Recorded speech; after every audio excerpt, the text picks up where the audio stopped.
성도 여러분, 주님의 은혜 안에 안녕하셨습니까? 오늘 부모님의 마음이라는 주제로 우리 함께 은혜를 나누기를 원합니다. 김세진이라는 어린이는 선천성 무형성 장애로 두 다리와 오른손이 없었고 불쌍하게 버려진 그런 고아원의 아기였습니다.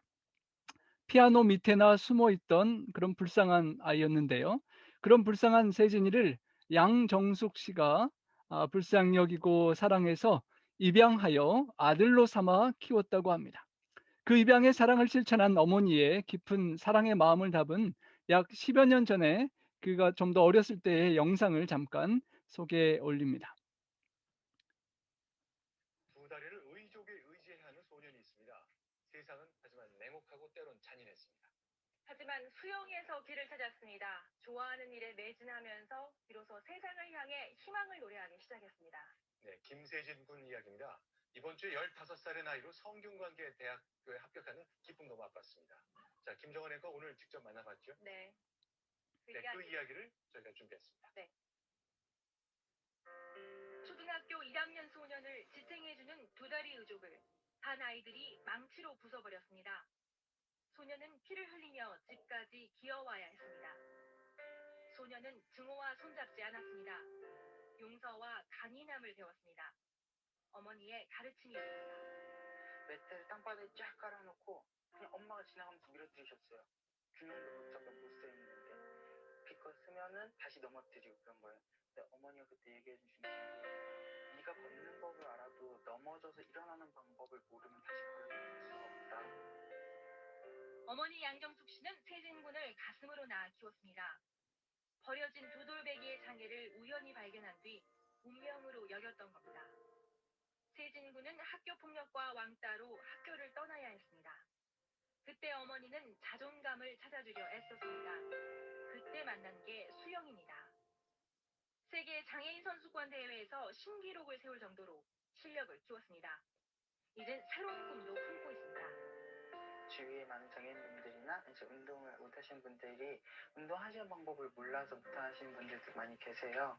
그래서 그러면 내가 대신 배워서 그분들에게 도움이 될 수 있으면 얼마나 좋을까.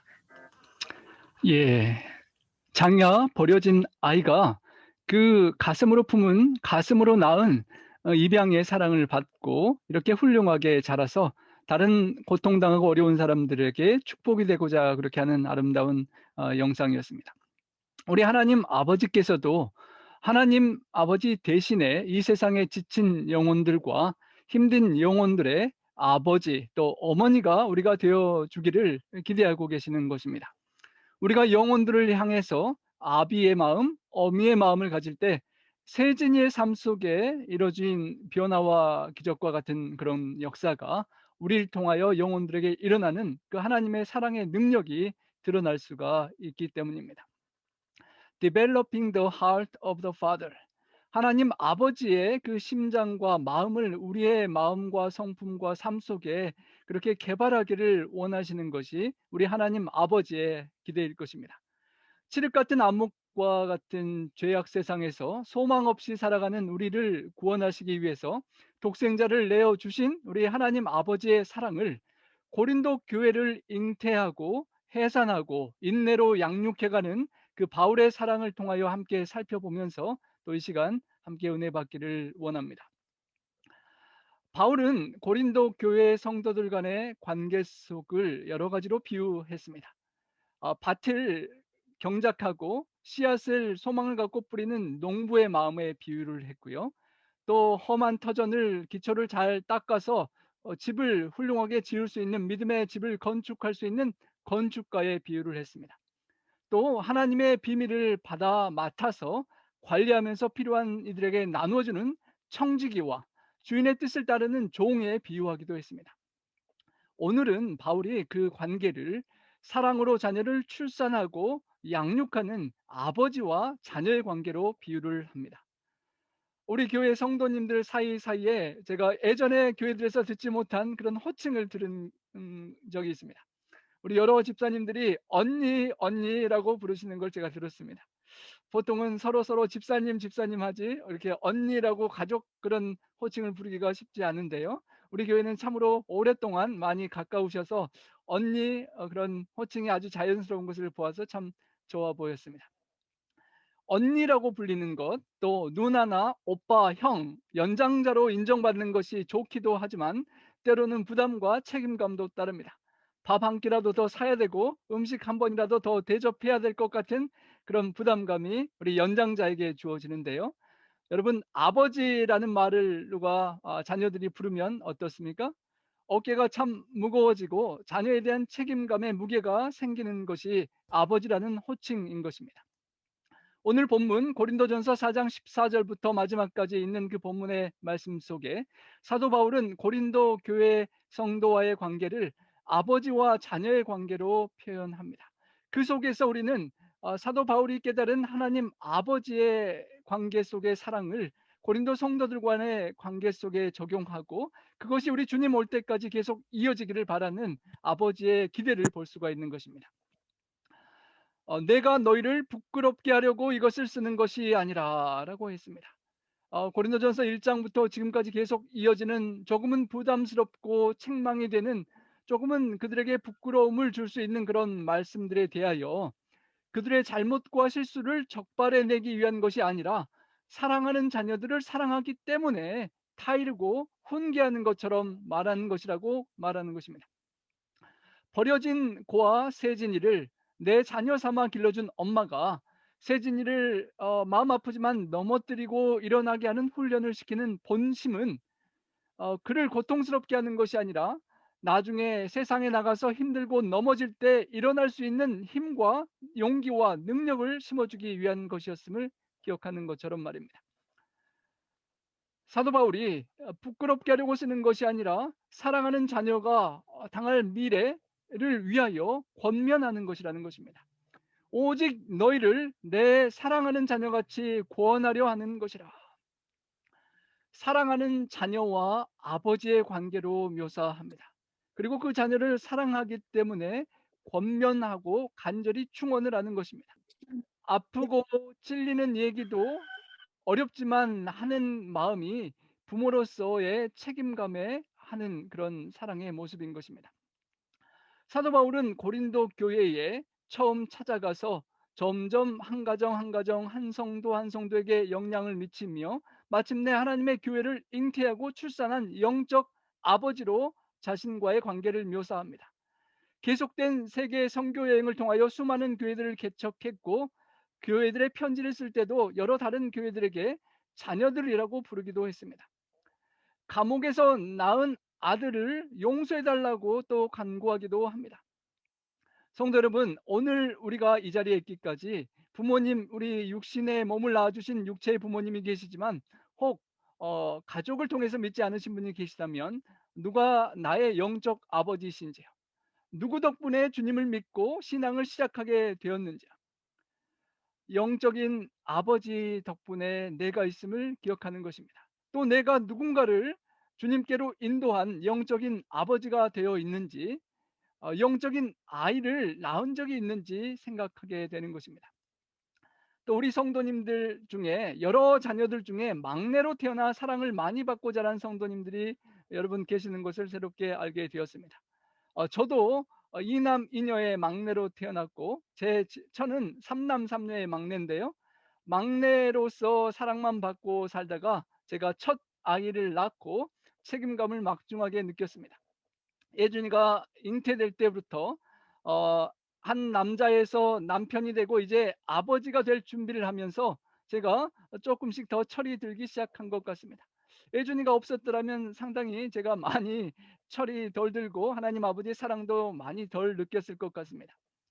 태어날 때부터 또 그 밤중에 병실에서 어머니의 또 아기의 심장 박동 뛰는 것을 관찰할 때부터 아빠의 마음은 아들에게로 계속 향하는 것이었습니다. 어, 연수회차 목회자 연수회 때 컨티닝 에듀케이션으로 타주에 갔다가도 제가 지금 해야 할 연수 과정이 있는데 그 숙제를 해야 될 상황에 공공도서관에 공부하러 갔다가 애준이에게 보여주고 싶은 좋은 교육 자료들이 있는 것을 발견하고 이곳에만 있는 것이라 제 공부는 나중으로 미루고 밤새 잠을 설치며 그 자료들을 제 컴퓨터에 옮겨서 예준이에게 가져다 주느라고 제가 할 일을 제대로 하지 못하고 왔던 기억도 납니다. 막내의 이기적인 저의 삶 속에 예준이가 생기고부터는 관심과 우선순위가 아들에게로 전해지는 것을, 자연스럽게 바뀌는 것을 제가 경험하게 되는 것입니다. 영적으로 우리가 한 영혼을 아버지로, 어머니로 품게 될 때 자연스럽게 우리는 나에게서부터 영혼에게로 관심과 우선순위가 바뀌어져 가는 것을 경험하게 되는 것입니다. 아리조나에 있을 때 혹시 수영장에 빠져 익사할까 봐 얼마나 조마조마하고 펜스를 치고 관심을 가졌었는지, 또 숙제를 먼저 한 후에 놀라라고 그렇게 교육하고 여러 가지 교육들을 시키는 과정과 이곳으로 이사 와서도 새로운 학교를 옮기고 또 온라인 수업을 하는 과정 중에 상당히 많은 제 마음과 삶과 시간의 부분이 아들에게 관심과 정성으로 쏟아지게 되는 것을 경험합니다. 자녀를 갖고 나서부터 아버지가 되고 어머니가 되고부터 생기는 자녀에 대한 사랑인 것입니다. 자녀에게만큼은 확실한 진리를 전해주고 싶은 간절함이 생기셔서 제가 예전에 섬기던 한 교회의 우리 집사님은 성경 말씀을 그 자녀를 낳은 이후부터 더욱 열심히 묵상하게 되었다고 고백하는 것이 기억납니다. 자녀에게만큼 확실한 진리, 내가 전에는 좀 헷갈리고 혼선이 있었지만 자녀를 낳고 나니까 이 사랑하는 아이에게만큼은 확실한 진리를 전해주고 싶어서 다시 열심히 성경 말씀을 연구하셨다는 집사님, 또 제가 이곳에 와서도 자녀들에게 성경의 진리를 쉽게 가르쳐 주시기 위해서 말씀을 열심히 연구하고 잘 정리해 주시는 한 또 아버지의 모습을 보고 감동을 받았습니다. 자녀를 갖고 부모는 아버지의 넓은 마음을 품게 되는 것입니다. 누군가의 구원을 위해서 주고 싶은 아버지의 사랑인 것입니다. 마음에 품고 기도하고 관심 갖고 돌보며 전도하고 음식도 해주고 여러 가지 필요를 살피면서 주님을 영접하고 거듭 태어나게 하는 과정을 거쳐서 나에게 영적인 자녀가 생기면 그 영혼에게는 다른 많은 사람들보다도 더욱 간절한 마음이 들 수밖에 없는 것입니다. 엄마가 잉태하고 낳은 아기에게 사랑과 정성이 가는 것과 마찬가지인 것입니다. 사도 바울이 고린도전서 4장 10절로 13절에 표현했던 그 묘사가 어쩌면 부모의 아버지의 마음으로 묘사한 것처럼 이해하면 참으로 더 깊이 마음에 와닿습니다. 우리는 그리스도 때문에 어리석으나 너희는 그리스도 안에서 지혜롭고, 부모님이 자녀들 뒷바라지하고 공부를 잘하고 지혜롭게 하시기 위하여 공부 못하시고 일해서 비록 어리석을지라도 자녀들이 지혜롭게 되기를 서포트합니다. 우리는 약하나 너희는 강하고, 자녀들이 강하고 힘있고 능력있고 세상에서도 강하게 살 수 있도록 서포트하기 위하여 부모님은 약해지고 고생을 합니다. 우리는 비천하여 지며 또 자녀들이 존귀하게 되고자 하고요, 이 시각까지 줄이고 목마르고 헐벗고 메맞고 정해놓은 안식처가 없으면서도 수고하는 이유가, 수고하고 친히 손으로 일을 하며 모욕을 당하고 하면서도 자녀들에게 축복해주고 싶은 것입니다. 박해를 받는 상황이 벌어진다 하더라도 그것을 참아내고 비방을 받은 상황 속에서도 참고 인내하며 자녀들에게 권면하는 것은, 그리고 지금까지 세상의 더러운 것과 만물의 찌꺼기같이 취급을 받는다 하더라도 또 심지어는 그렇게 사랑을 쏟았던 자녀들이 부모님 알기를 만물의 찌꺼기같이 그렇게 세상의 더러운 것처럼 그렇게 대접하고 불효하는 일이 생긴다 할지라도 부모님들은 참고 권면하고 사랑하는 것입니다. 장애아이 세진이를 입양했을 때 양정숙 씨의 아버지께서 너가 꼭 그렇게 살아야만 하느냐고 많이 우셨다고 합니다. 이 땅에 장애인으로 사는 것이 얼마나 힘든 건지 알고 있느냐고, 내가 저 아이의 엄마로 살기로 선택하는 것이 내 눈을 찌르는 일이고 내 무덤을 파는 일인데 그래도 그렇게 하겠느냐라고 물어보셨답니다. 그리고 정녕 내가 저 아이의 엄마로 살겠거든 몇 가지 약속을 하라고 말씀하셨는데, 그 중에 첫째가 내가 엄마로 살려면, 저 아이의 장애아이의 엄마로 살려면 누구 앞에서도 여자가 되려고 하지 마라 라고 말했다고 합니다. 한 여인으로서 누릴 수 있는 평범한 행복을 아이를 위하여 포기할 수 있는 결심을 해야 한다는 질문이었습니다. 양정숙 씨는 여인으로서의 행복을 기꺼이 포기하고 그 아이의 엄마가 되기로 결심하였습니다. 그 어미의 사랑 속에 장애아 세진이는 절망적인 고아원의 어둠 속에서 희망을 갖고 아들로 거듭 태어나게 된 것입니다. 그 어머니의 사랑 때문에 죽음과 절망이 아닌 소망과 희망의 삶을 살아가고 수많은 사람들에게 희망을 주는 사람으로 거듭 태어날 수 있게 된 것입니다. 소설가 공지영 씨라는 분이 사형수의 삶을 다룬 우리들의 행복한 시간이라는 소설을 썼었습니다. 그 공 씨는 소설을 쓰기 위해 자기 자신도 언젠가는 죽을 수밖에 없는 자유로운 사형수라고 생각하고 매주 한 차례씩 12명의 사형수들을 서울 구치소에서 매주 하루에 3시간씩 만나서 그들과 밥을 먹고 그들의 삶을 함께 나누는 대화의 시간을 가졌다고 합니다. 그리고 공지영 씨가 발견한 것은 12명의 사형수들 중에 제대로 된 가정을 가진 사람이 거의 없었다는 것입니다. 삶 가운데서 아버지나 어머니에게 사랑을 받지 못하고 살다 보니까 막가파식의 살인자가 되고 말았다는 것이죠. 그러면 오직 사랑만이 그들을 변화시킬 수 있는 유일한 힘이었다라고 그녀는 깨달았던 것입니다. 아버지와 어머니의 사랑 속에 죽을 수밖에 없는 죄악의 길을 가던 자녀들이 변화하게 되고 생명으로 나올 수가 있는 것입니다. 여기 권면한다는 본문에 권한다는 말이 영어로 warning, 경고하여 피하게 한다는 뜻이 있습니다.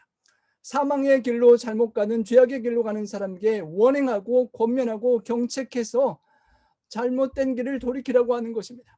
또 다른 영문으로는 admonish, 꾸짖고 책망하고 강력히 충고한다라는 그런 단어도 있습니다. 꾸짖고 힘들더라도 강하게 충고하고 책망해서 그 길을 바꿔서 살게만 할 수 있다면 그렇게 해야 하는 것이 부모의 그런 사랑의 권면인 것입니다. 영적인 지도자로서 사도 바울이 고린도 성도들 한 명 한 명에게 아버지의 마음을 갖고 신앙의 장애물과 사망의 길로 가는 잘못된 것을 피할 수 있도록 알려주고 조심할 것을 당부했다는 것입니다. 우리가 바울의 모습 속에 보이는 하나님 아버지께서 우리에게 권면하고 사랑의 충정의 말씀을 주시는 바울의 모습을 봅니다. 그 심정을 배우고 우리가 그 심정 속에 정말 영혼들을 사랑하기 때문에 혹 배척을 받고 은혜를 갚기는커녕 오히려 배척 운동을 하는 그런 고린도의 영혼들에게 욕하고 포기해버리지 않고 이미 고린도 교회를 떠나서 다른 곳에 있으니까 마음을 다른 곳에 쏟고 잊어버리지도 않고 부모가 끝까지 자식을 사랑으로 권면하듯 권면하고 있는 모습을 보는 것입니다. 여기 권면하다는 이 admonish라는 단어가 우리 성경에 또 한 곳에 나오는데요. 엘리가 자기의 자녀들을 admonish하지 못했다라는 그런 본문이 나옵니다. 힘들다고 권면하고 경책하지 않으면 제사장 엘리의 아들들처럼 그들이 잘못된 길로 가게 되는 것입니다. 제사장 직분의 특권을 남용해서 하나님께 드리는 제물을 강제로 빼앗아서 자기의 것으로 삼고 회망문에서 수용드는 여인과 동침하는 그런 죄악을 저지르게 되었던 것입니다. 관대하게 사랑스럽다고 그냥 관대하게만 대했던 엘리의 엄격하지 못함이 위기를 자초하게 되었던 것입니다. 잠언 13장 24절에 초다를 참아 못하는 자는 그 자식을 미워함이라 자식을 사랑하는 자는 근실이 징계하느니라 라고 말씀하셨는데 진정한 사랑을 징계를 하기가 쉽지는 않은 것입니다. 그리스도 안에서 1만 스승이 있으되 아버지는 많지 아니하니라고 바울은 말합니다. 예수님 안에서 믿음 안에서 1만 명의 스승이 있을 수 있다는 것입니다. 초대교회 당시 곳곳에 세워졌던 교회 안에 이제 가르침을 할 수 있는 일꾼들, 선생님들이 많이 생겼습니다. 특별히 고린도 교회 안에만 해도 똑똑하고 현명한 선생님들이 또 철학을 배경을 가진 선생님들이 많이 있을 수 있었다는 것입니다. 교회 안에서 스승들이 많아졌는데 그 스승들이 많으면서 많이 배우고 자라나서 교회가 부흥해야 되는데 문제는 스승이 많아지는 상태 속에서 교회는 갈등이 나고 다툼이 나고 어려움이 생겼다는 것입니다. 여러 명의 스승들이 생기면서 의견 차이가 생기고 해석의 갈등이 생기고 그런 어려움이 있었다는 것입니다. 반대로 아버지는 많지 않다라고 했습니다. 아버지가 더 많아지면 용서하고 자녀들을 품고 사랑하고 생명을 낳는 그런 교회가 될 텐데 그렇지 못했다라고 말하는 것입니다. 여기에 스승이라는 단어가 헬라어 원어로 파이다고고스인데요. 갈라디아서에서는 예전 번역에 몽학선생이라고 번역이 되었습니다. 조금 더 쉽게 말하면 가정교사 후견인을 말하는 것입니다. 교회 안에서 1만 명의 후견인, 우리 부자 부모님이 자녀를 잘 교육시키기 위해서 1만 명의 가정교사들을 1만 명의 과외 선생님들을 붙여서 공부를 잘 시켜주고 싶은 그런 마음에 선생님을 많이 붙여줄 수 있을 텐데 그렇게 의무감을 가지고 일하는 교사, 보수를 받는 만큼 가르쳐주는 선생님들은 수없이 많았다는 것입니다. 그런데 그중에 정말 아버지와 같은 스승, 아버지와 같은 존재는 많지 않았다라고 말하는 것입니다. 우리가 교사는 많은데 스승은 적다라는 말을 합니다. 지식을 전수하는 교사보다 인격을 가르쳐주는 스승이 필요하다는 말인데요. 사도 바울은 인격을 가르쳐주는 교사, 스승을 넘어서는 아버지와 어머니가 필요하다고 말하는 것입니다. 지식을 가르치는 교사보다 인격을 또 품성을 양육해주는 스승을 넘어서서 희생하고 사랑하고 헌신하고 삶을 바칠 수 있어서 생명을 변화시키는 능력을 가진 어머니와 아버지가 필요하다는 것입니다. 그리스도 예수 안에서 내가 복음으로써 너희를 낳았음이라 라고 바울은 고백합니다. 바울이 예수님 안에 있으면서 예수님의 사랑을 받고 예수님 품 안에서 예수님께 주신 말씀의 씨앗이 자라나서 그 복음의 씨앗이 점점점 자라나서 열매를 맺었는데 그 열매가 고린도와 수많은 지역의 영혼들의 열매로 나게 되었다는 것입니다. 내가 잘나서 전도를 잘하는 것이 아니라 예수님 안에 있을 때 그 복음의 씨앗이 내 속에서 사랑으로 계속 품고 자라나면 영혼의 열매가 맺혔다라고 고백하는 것입니다. 그리스도 예수 안에서 우리가 주님의 말씀과 복음을 품고 그 안에서 순종하며 주님과 함께 살아가면 우리 안에서도 생명이 자연스럽게 싹트게 된다는 것입니다. 사도 바울은 갈라디아서 4장 19절에서도 나의 자녀들아 내가 너희 속에 그리스도의 형상에 이르기까지 다시 너희를 위하여 해산하는 수고를 하노니라고 고백한 것처럼 계속해서 낳고 또 해산하고 아버지의 사랑의 품성이 영혼들 속에 새겨질 수 있도록 기꺼이 해산의 고통을 감내하는 아버지의 마음을 품었다는 것입니다. 복음으로써 주님 안에서 영혼을 출산하는 아버지가 되었다는 것입니다. 우리 성도님들 살아오시면서 다른 어떤 분을 주님께로 소개하고 인도해서 영적으로 출산해 보신 경험들이 있으실 것입니다. 그 출산의 경험을 하나님께서 우리에게 또 기대하시는 것입니다. 복음으로 너희를 낳았다. 선생은 낳을 수 없는 자녀, 아버지와 어머니의 마음을 품어야만 낳을 수 있는 자녀라는 것입니다. 50년, 5년, 10년, 30년 그렇게 한평생을 예수님을 믿고 살더라도 선생의 마음만 품고 살아가면 영혼을 낳기는 힘들다는 것입니다. 아버지의 마음, 어머니의 마음이 품어져야지 영혼이 태어난다는 것입니다. 99마리의 양을 두고 71마리의 양을 찾아가는 그 아버지 목자의 마음을 우리가 배우기를 원하시는 것입니다.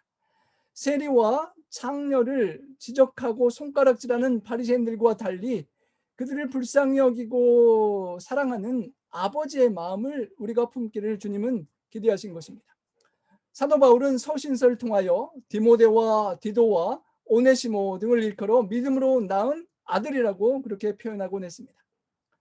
믿음으로 너희를 낳았다라고 고린도 교인 전체를 가리켜서 그렇게 또한 표현했습니다. 어려운 문제도 많고 바울의 마음에 괴로움도 많이 주었지만 그럼에도 불구하고 그 영혼들을 사랑하되 끝까지 사랑하였습니다. 복음으로 낳은 자녀들이었기 때문에 차마 포기하지 못하고 끝까지 사랑하는 것입니다. 해산의 수고가 컸던 자녀일수록 더욱 마음이 가는 것처럼 바울의 마음이 그랬던 것입니다.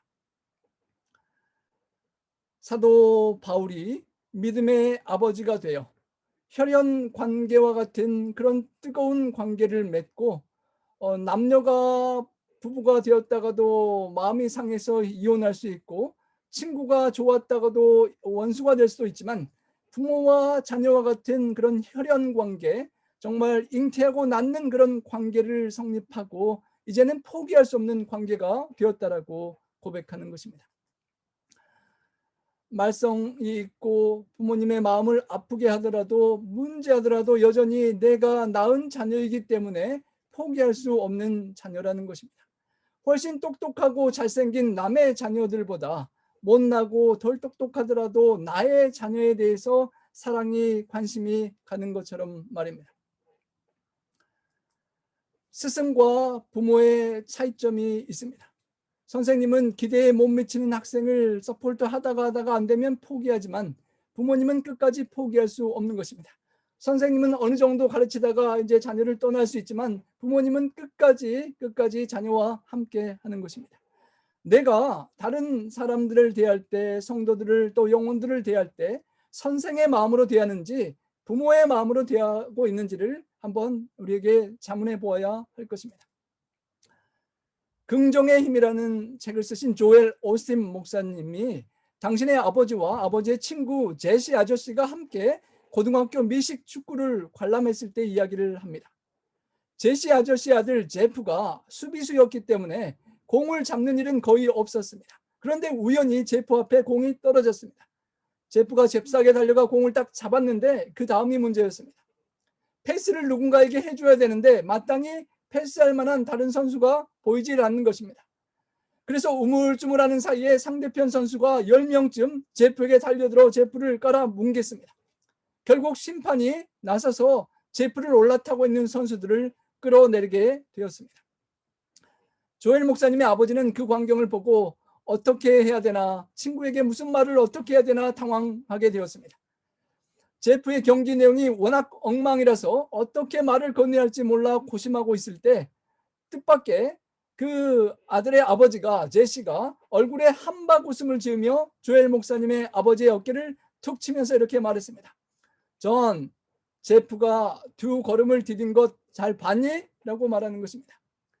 그 경기를 관람하고 있던 모든 관중들은 그 제프의 형편없는 경기에 고개를 흔들었지만 제프의 아버지만큼은 아들의 2걸음을 보고 아주 기뻐하고 좋아했던 것입니다.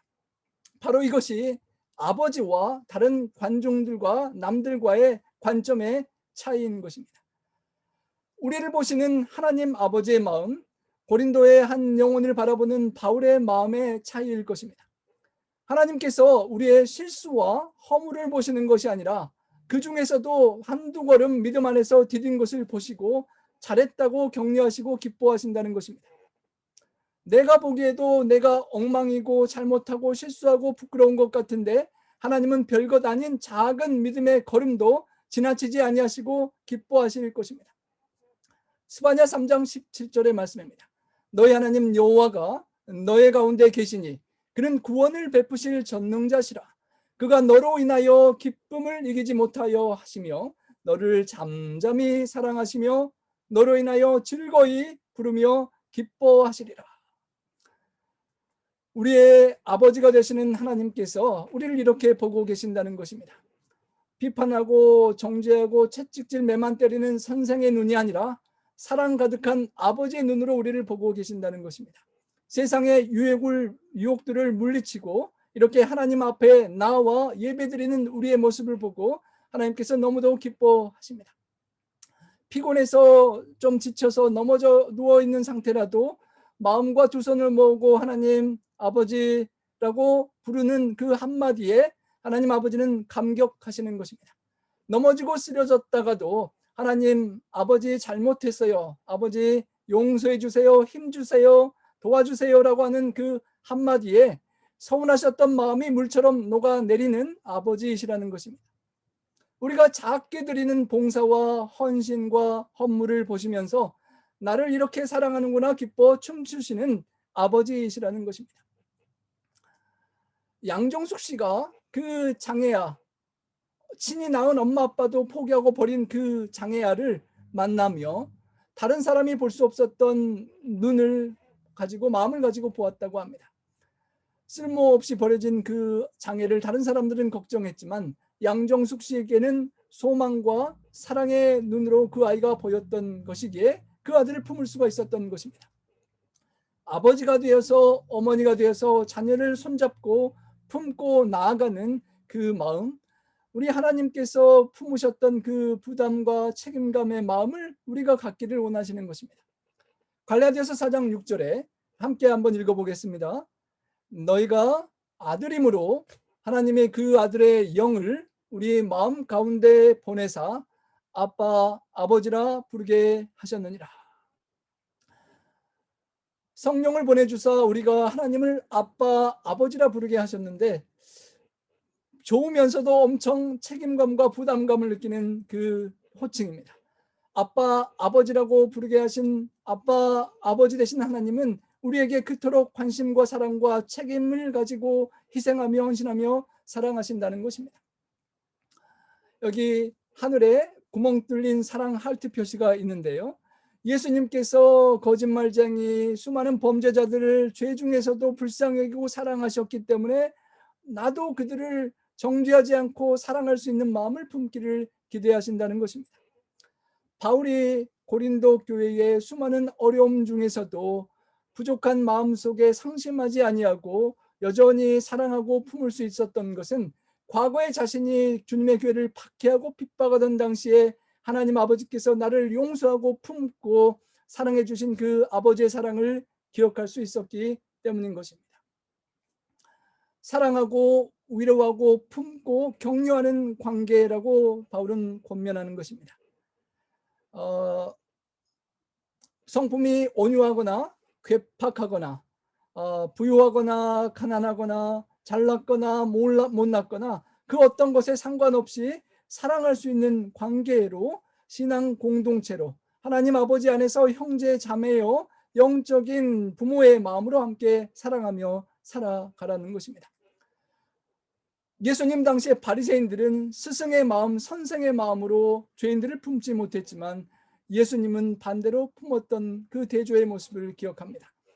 바울이 자녀들아 너희 속에 그리스도의 형상 이루기까지 다시 너희를 위하여 해산하는 수고를 하겠다는 그 사랑의 아비의 어미의 마음이 우리의 마음이 될 수 있기를 소망합니다. 지금 이렇게 걷고 서기까지 굉장히 많은 눈물을 흘렸어야 되는데요. 엄마가 처음 저를 가슴이 아파 낳으시고 의사 선생님한테 데려가셨대요. 선생님, 얘 한번 걸려보려 하는데 우리 아이 한 번만 봐주세요 라고 했더니 의사 선생님 포대기를 열으시면서 하시는 말이 얘 못 걸어요. 병원에서 얘기 안 해줬어요? 뱃속에 있을 때 몰랐어요? 돈 많으면 좋은 휠체어 하나 사주세요. 집에 오는 길에 엄마가 가장 비싸고 이쁜 신발을 하나 사셨대요. 세진아, 너 이 신발 신고 반드시 엄마가 걷게 해줄 거야. 엄마 문 열어주세요 하고 방문 쾅쾅 두드리게 할 거야. 그날로 피눈물 나는 재활운동이 시작됐습니다. 매트를 쫙 깔고 매일 넘어지는 연습을 했어요. 일어나면 넘어지고 또 일어나면 넘어뜨리고. 그렇게 6개월이 지나고 나니까 알겠더라고요. 잘 넘어지는 방법을.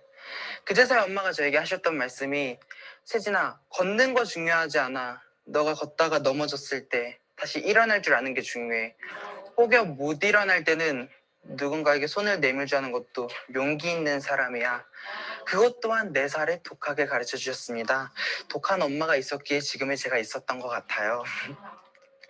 저의 인생에 있어서 하나님을 절대 뺄 수가 없는데요. 굉장히 저에게 독특하게 다가와 주셨어요. 처음 제가 걷게 된 걸음마도 함께 해주셨는데 매일 울었어요. 친구들이 너 거짓말해서 하나님이 다리 안 준 거라고 피노키오라고 놀렸거든요. 그래서 제 첫 번째 꿈이 사람이 되는 게 첫 번째 꿈이었어요. 하나님, 나 사람이 되고 싶어요. 나 정말 착하게 거짓말 안 하고 살게요. 걷게 해주세요. 저에게 다리를 주세요. 그렇게 날마다 울면서 기도를 하는데 하루는 집에서 혼자 연습을 하고 있는데 눈앞에 불빛이 보이는 거예요. 그래서 그 불빛을 따라 한 걸음 한 걸음 내디뎠는데 제가 걷고 있는 거예요. 근데 그때 엄마가 퇴근을 하고 집에 왔는데 제가 걷고 있어서 세진아 어떻게 걸었니? 물어보셔서 엄마 여기 불빛 안 보여요? 나 이 불빛 따라 걷고 있어요 라고 얘기를 했는데 그 당시 재활운동이 좀 빡셌거든요. 엄마가 드디어 얘가 좀 많이 힘들구나, 정신적으로 좀 많이 힘들구나 그렇게 생각하셨다 하시는데 그게 저의 첫 걸음마이시고 저와 함께 해주셨습니다. 제가 첫 수영대회에 나갔는데요. 50m 완주도 못하는 이만한 아이를 기도를 했었어요. 하나님, 제발 완주만이라도 할 수 있게 해주세요. 라고 기도하고 물에 딱 들어갔는데 눈 뒤로 상어가 보이는 거예요. 그래서 정말 죽기 살기로 터치판을 찍었어요. 그래서 완주를 했어요. 저의 첫 번째 꿈조차도 하나님은 함께 해주셨습니다. 제가 검정고시를 하면서 굉장히 많이 외롭고 또 걷는 연습할 때 정말 많이 울면서 후회했었어요. 왜 나는 못 걸어요? 왜 나는 이렇게 태어났어요? 라고 원망을 했었었는데 하나님이 꿈에 나타나시더라고요. 그리고 제 오른손에 나팔을 쥐어주시면서 세진아, 힘들 때 언제든지 이 나팔 불어. 내가 달려갈게. 그렇게 제 꿈에도 나타나 주셨습니다. 우리 하나님 아버지의 그 나타나심과 또 빛으로 나팔로 그렇게 상으로 특별한 경험들을 하게 하신 특별한 아버지의 사랑을 그의 삶 속에 우리가 보며 감동하게 되는 것입니다. 진짜 아버지와 진짜 어머니의 모습은 가짜와 차이가 있습니다. 의사 선생님은 세진이를 포기했지만 세진이의 엄마는 세진이의 가능성을 보고 믿음의 눈으로 바라보았던 차이도 있습니다. 솔로몬 앞에 재판을 요청했던 두 어머니, 진짜 엄마와 가짜 엄마의 차이는 자기를 희생할 수 있느냐 못하느냐의 차이였습니다.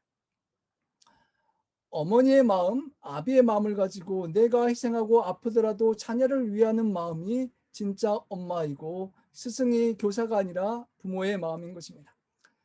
예수님께서 제자들에게 발을 씻기며 섬기며 보여주신 그 섬김과 희생은 스승이 할 수 있는 한계를 넘어서는 아버지의 마음을 품고 섬기신 것이고 자녀를 위하여 생명을 바치는 부모의 마음으로 우리에게 사랑을 보이신 것입니다.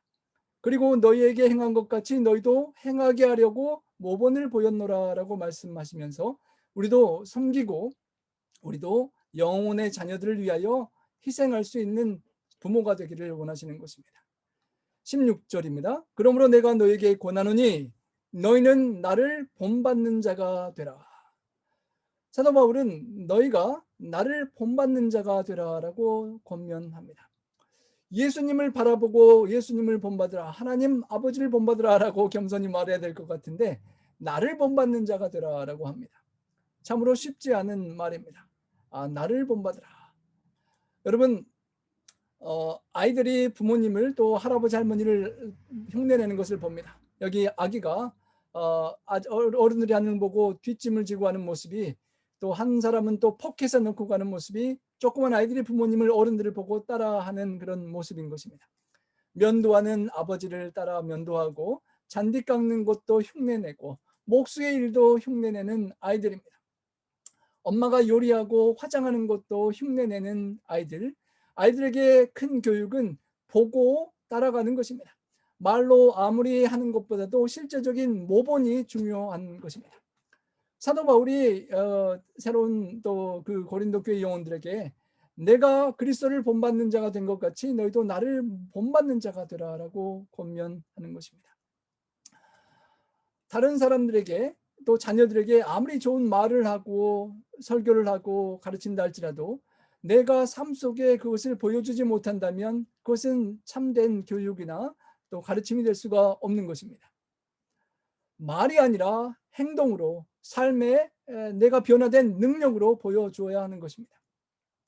부모의 잘못된 모습을 보고 자란 아이들이 나는 부모님처럼 하지 말아야지라는 생각을 하면서도 5년 중에 그것을 배워서 따라가는 모습을 우리는 경험하고 보게 되는 것입니다.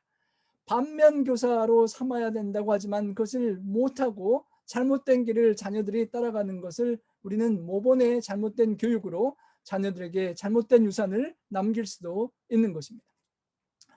자녀들에게 아무리 양치를 잘하라고 100번 말을 해도 엄마 아빠가 양치하는 모습을 삶에 잘 보여주지 않으면 어려운 것입니다. 여러분, 제가 유치원 다닐 때 모습인데요. 우리 예준이 모습이 조금 보이는지 모르겠습니다. 제가 예준이에게 아빠를 닮으라, 아빠를 본받으라라고 말하는 것이 참으로 쉬운 얘기가 아닙니다. 이렇게 설교할 때는 설교문을 다 준비해서 좋은 것들을 이렇게 다 할 수 있지만 그냥 아침에 일어나서부터 한밤중에 잠들 때까지 때로는 피곤하고 힘든 삶의 여정 속에서 아들에게 보여지는 그 모습은 나를 본받으라라고 말하기가 참 쉽지는 않은 것입니다. 준비되지 않은 그냥 시골에서 아버지와 한 컷을 제가 찍었던 모습인데요. 아버지의 모습이 알게 모르게 저의 삶 속에 배워진 그런 것들이 여러 가지 있음을 기억합니다.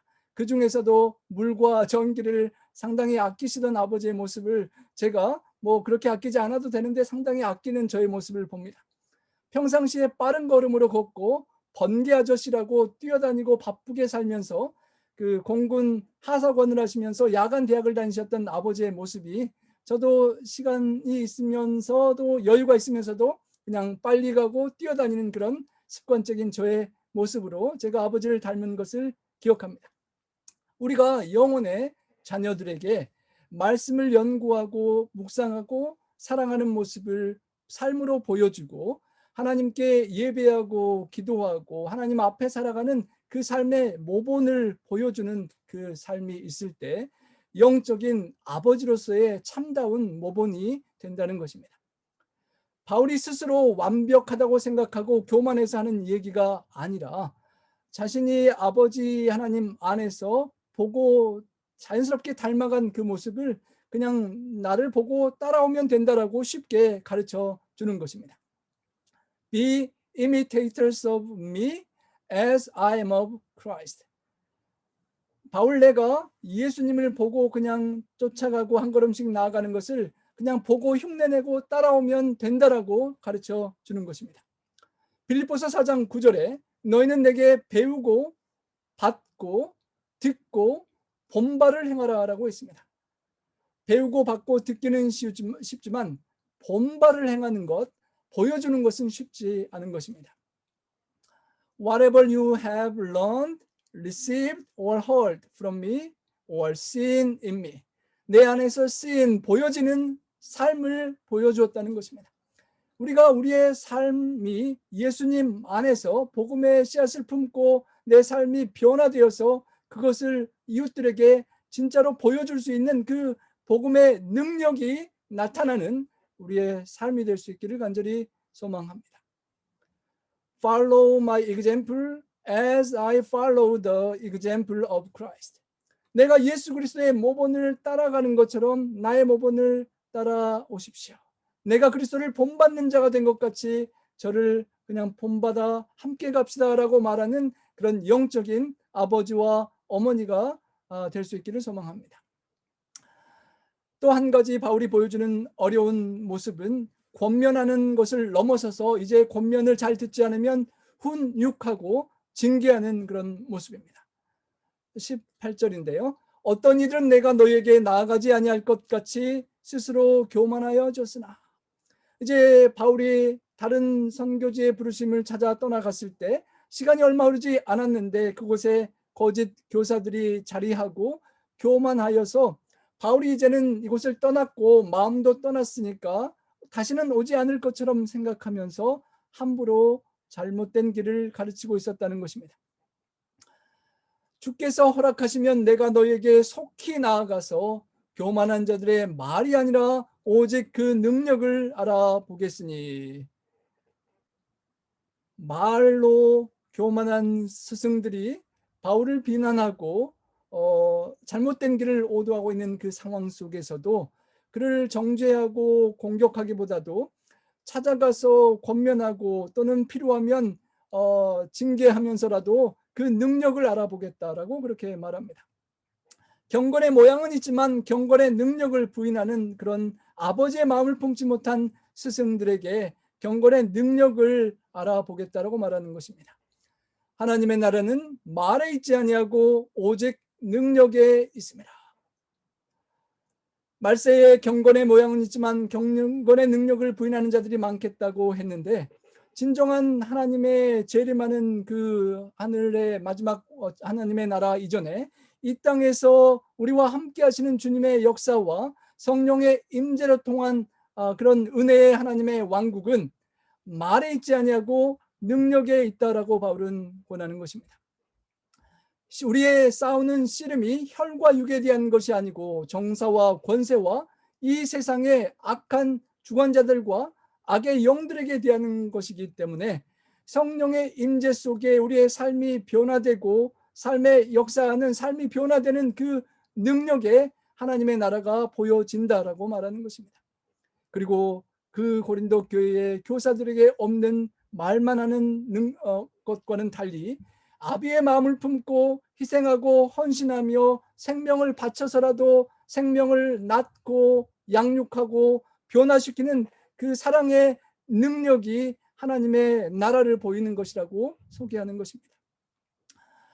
우리에게 설교나 가르침이나 말을 넘어서는 예수님처럼 아비의 마음과 어머니의 마음을 품고 나의 삶이 변화되고 나의 삶의 주변이 보고 감동되며 영혼들이 주님께 나와 자라나고 변화되는 그런 삶의 성령의 능력이 함께하고 그 하나님의 은혜의 왕국이 우리 각자의 가정과 우리 교회와 이 지역사회에 우리 주님이 오시는 그날까지 계속 확장되기를 간절히 소망합니다.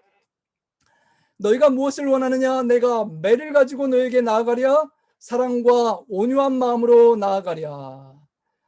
사랑과 온유한 마음, 아버지의 마음을 품고 있는 바울이 권면하고 경책하지만 그래도 사망의 길, 잘못된 길을 고집한다면 매를 가지고라도 징계하고라도 그들을 바로잡고 싶어 한다는 간절한 마음인 것입니다.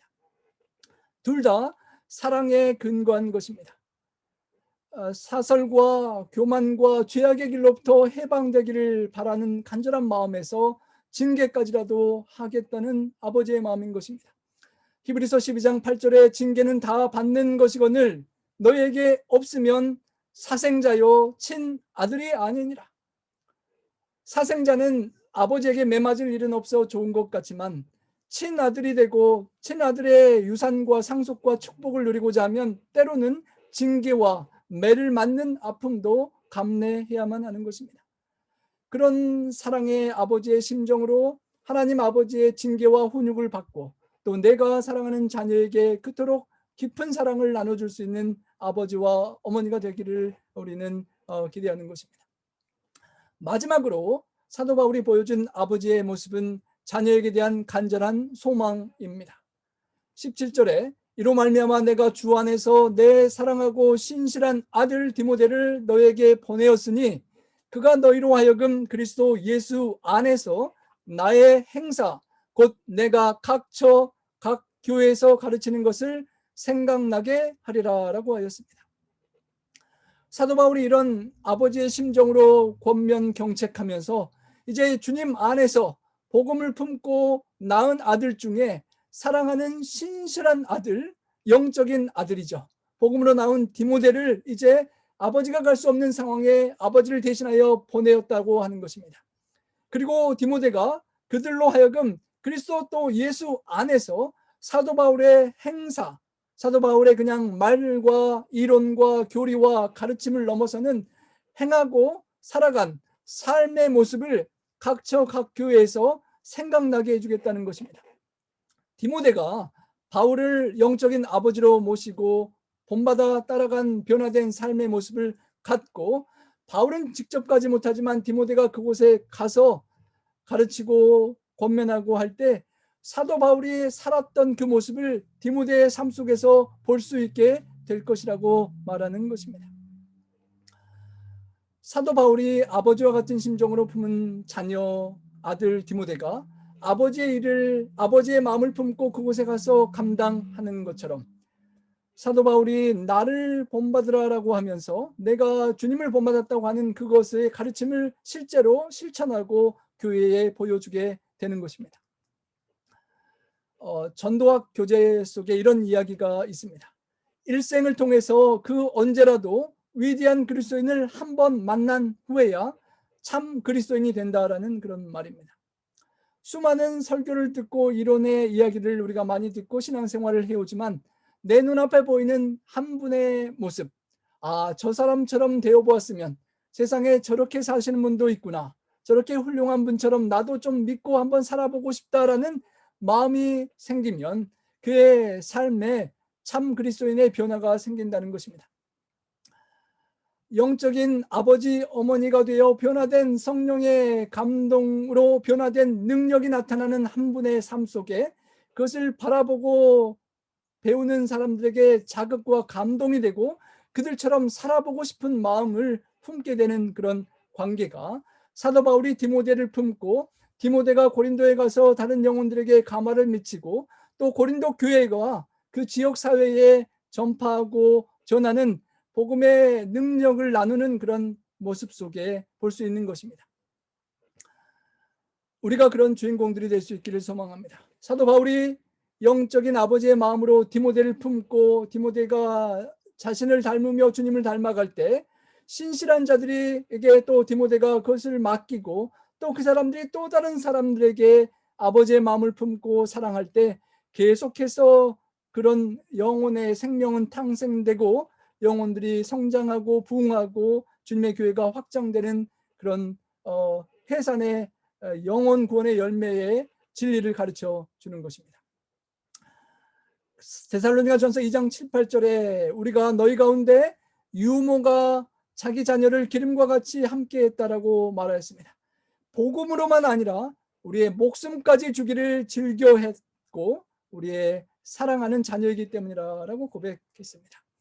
성도 여러분, 그 버려진 장애아 세진이를 입양한 엄마에게 소망이 있다면 세진이가 장애를 극복하고 승리하는 것이고 더 나아가서 세상에 고통하는 사람들에게 엄마가 나눠준 사랑을 나누면서 행복하게 살아가는 것일 것입니다.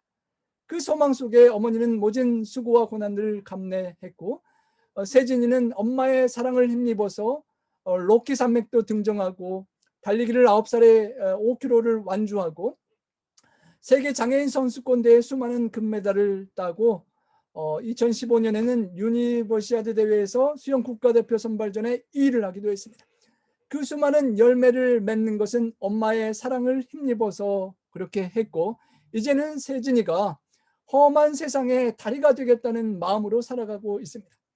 장애와 고난 중에 낙심할 수밖에 없는 수많은 사람들이 정말 낙심할 수밖에 없는 세진이를 보고 위로받고 힘을 내어서 재기할 수 있는 그런 버팀목, 다리가 되어주는 삶을 살아가고 있는 것입니다.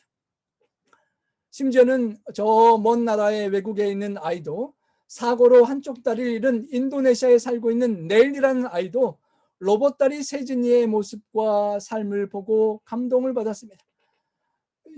자신은 목사님이 되고 싶었는데 세진이 형을 만나고 나서는 수영선수도 되고 싶다라고 고백했던 넬지는 로봇다리를 하기 위해 뼈를 자르는 수술임에도 불구하고 세진이가 먼저 이겨냈던 그것을 바라보며 용기와 새로운 희망을 품고 살아가게 되었습니다. 이제 요사이는 뉴욕 주립대에서 경영학을 공부하고 있는 김세진 군은 앞으로 UN 스포츠 개발 평화 사무국 같은 기관에 들어가서 그런 건전한 스포츠를 통해서 사회적 역할을 장애인들과 어려운 사람들에게 희망과 소망을 주는 게 꿈이라고 말하며 입양한 어머니에게 기쁨이 되는 삶을 계속 살아가고 있습니다. 성도 여러분, 오늘 우리가 이 자리에 있기까지 누군가가 나를 이 자리까지 이끌어준 영적인 부모님과 같은 분들이 계실 것입니다. 누군가가 나를 위해 해산의 수고를 감당했기에 우리 주님의 희생이 있었기에 오늘 내가 있음을 기억하고 세진이처럼 우리가 받은 은혜를 누군가에게 전달해서 그 은혜가 계속 이어지고 마침내 우리 주님께서 다시 오실 때 우리의 영혼의 아버지가 되어주시고 우리를 아바 아버지로 부르게 하신 그 아버지의 품에 나뿐만 아니라 내가 낳은 영적인 아들, 딸, 영혼의 자녀들을 인도해서 우리 하나님 아버지의 품에 안겨드리는 기쁨과 영광을 하나님께 돌리는 그런 영적인 아들, 딸, 또 영적인 아비, 어미가 모두 되시는 그런 축복의 주인공들 되시기를 바라며 말씀을 드리겠습니다.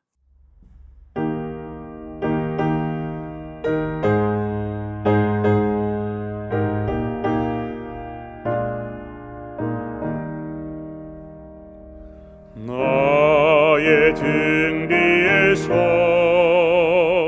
나를 도우시는 주, 나의 인생 길에서 지치고 고나요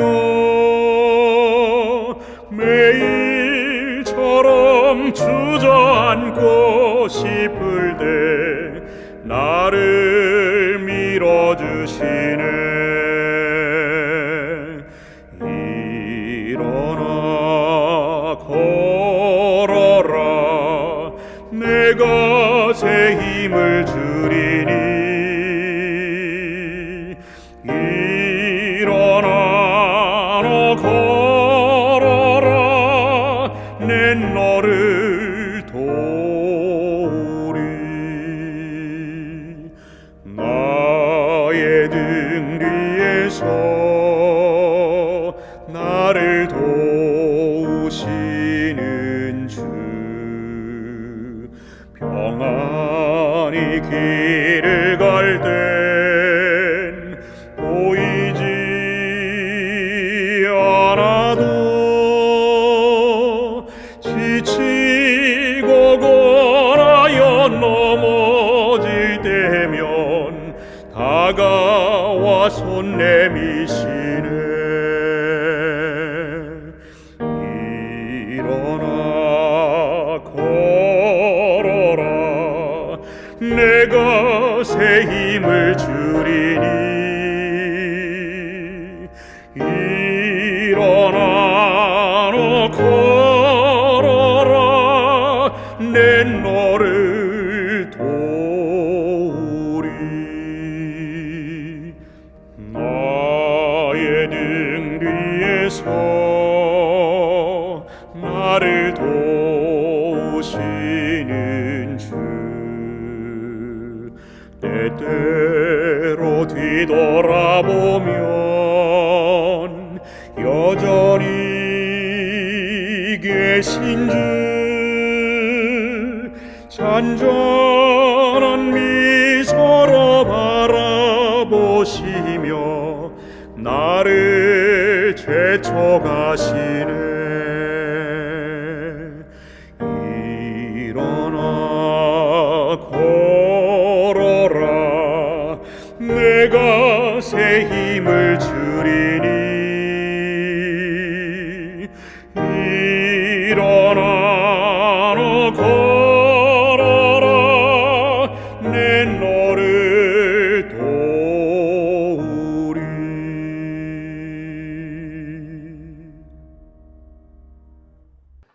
사랑의 아버지 하나님, 우리의 등 뒤에서 잔잔히 바라보시고 사랑하시며 부족하고 연약할지라도 우리에게 힘주시고 사랑의 은혜로 함께해 주시는 아버지의 은혜를 감사합니다.